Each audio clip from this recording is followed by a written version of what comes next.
এই যে রাজনীতি করে আমাদের জীবনটাকে শেষ করে দিচ্ছে। রাজনীতির অনেক টপিক আছে আপনাদের, সেই সব জায়গায় রাজনীতি করুন। একটা মানুষ দুবার সুসাইড অ্যাটেম্প করতে আছে, মানে তার কতটা মানসিক যন্ত্রণা, কতটা ডিপ্রেস হলে সেটা করতে পারে। যদি এরপরেও যদি গড়িমসি দেখি তাহলে কিন্তু চরম স্টেপ নিতে বাধ্য পারে। এর জন্য দায়ী থাকবে মাননীয় মুখ্যমন্ত্রী।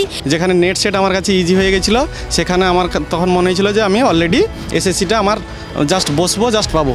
কিন্তু বিভিন্ন কারণে সে রাজ্য সরকারের বিভিন্ন পজিটিভ এবং নেগেটিভ এফেক্ট হোক বা অন্যান্য আইনি জটিলতার কারণে হোক, যাই হোক আমাদেরকে অনেক পরিশ্রম সাধ্যের দিকে নিয়ে গেছে।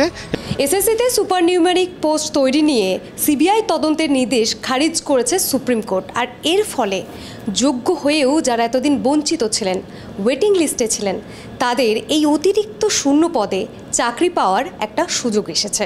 এই যেমন ওয়ার্ক এডুকেশন এবং ফিজিক্যাল এডুকেশন বিভাগের চাকরি প্রার্থীরা, তারা দীর্ঘদিন ধরে আইনি লড়াই যেমন লড়ছেন, রাস্তার লড়াইও কিন্তু তারা করছেন।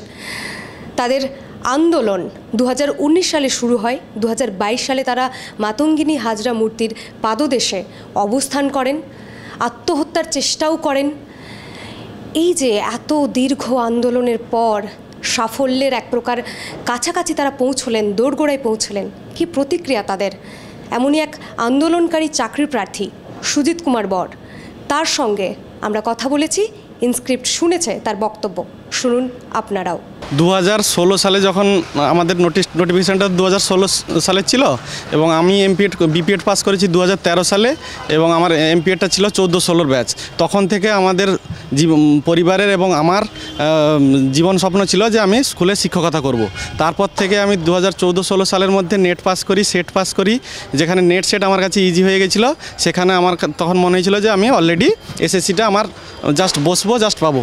কিন্তু বিভিন্ন কারণে সে রাজ্য সরকারের বিভিন্ন পজিটিভ এবং নেগেটিভ এফেক্ট হোক বা অন্যান্য আইনি জটিলতার কারণে হোক, যাই হোক আমাদেরকে অনেক পরিশ্রম সাধ্যের দিকে নিয়ে গেছে। এবং শেষমেশ একটা সুপ্রিম কোর্ট আজকে রায় বা জাজমেন্ট বা অর্ডার দিয়েছে সুপারনিউমেরি পোস্টের বিষয়ে। সেই বিষয়ে হাইকোর্টে হিয়ারিং হোক, তারপরে আমরা বুঝতে পারবো যে আমাদের সাকসেস বা সাফল্য বা আমরা এতদিনের দীর্ঘদিনের যে লড়াই সংগ্রাম, সেই সঙ্গে পড়াশোনা, সেদিকে আইনি লড়াই, সেদিকে আন্দোলন, সব দিক দিয়ে আমাদেরকে লড়াই সংগ্রাম করতে হয়েছে এবং তার শেষ পরিণতি আশা করছি খুব তাড়াতাড়ি মিটবে। তারপরে আমরা সাকসেসের দিশা পাবো।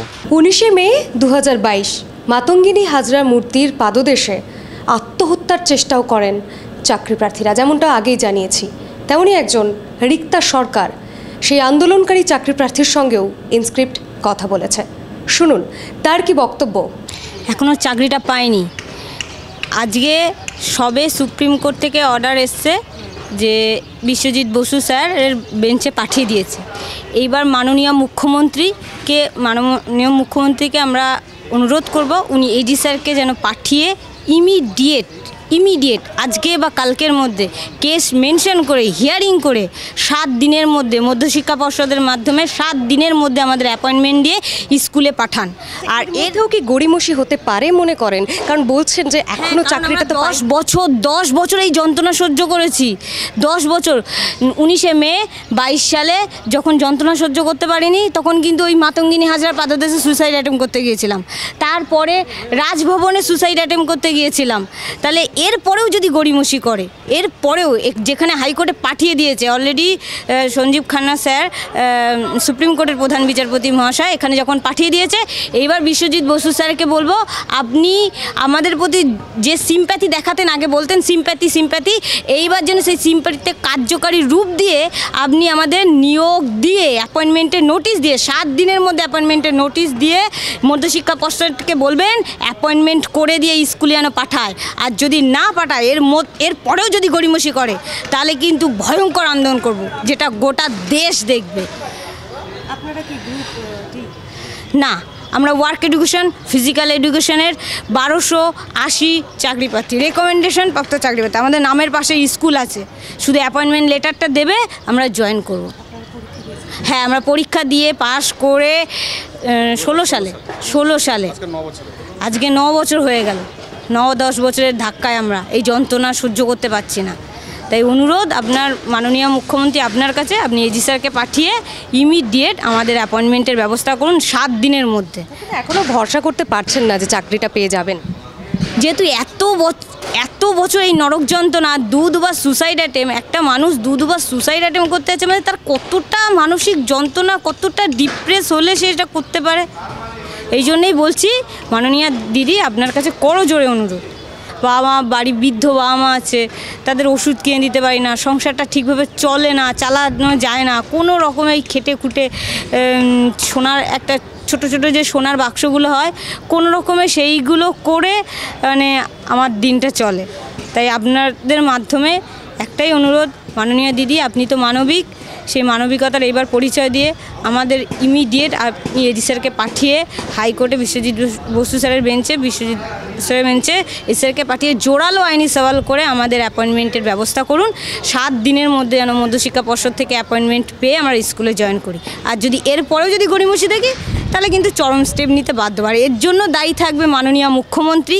এই আইনি ব্যবস্থা আর হাইকোর্টের যে বিশ্বজিৎ বসু স্যারের বেঞ্চে আমাদের মামলা চলছে, তিনি বিরোধী উকিল আর বিরোধী দল এই যে রাজনীতি করে আমাদের জীবনটাকে শেষ করে দিচ্ছে। রাজনীতির অনেক টপিক আছে আপনাদের, সেই সব জায়গায় রাজনীতি করুন, তাতে কোনো যায় আসে না।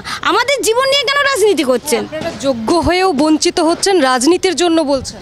হ্যাঁ, রাজনীতির জন্য, সব দিক দিয়ে, শুধুমাত্র রাজনীতি না, আইনি ব্যবস্থা, আইনি প্রশাসন, সব দিক দিয়ে আমরা বঞ্চিত হচ্ছি, সব দিক দিয়ে আমাদেরকে জীবনকে শেষ করে দিচ্ছে।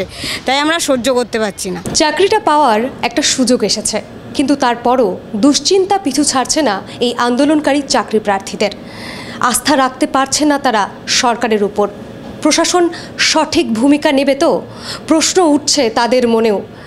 এখনও কিন্তু তারা শান্তিতে ঘুমোতে পারছে না, নিশ্চিন্ত হয়ে যে চাকরিটা হবেই। শেষমেশ চাকরিটা হয় কি না সেদিকে নজর থাকবে আমাদেরও। আর আপনাদের চোখ থাকুক ইনস্ক্রিপ্টে।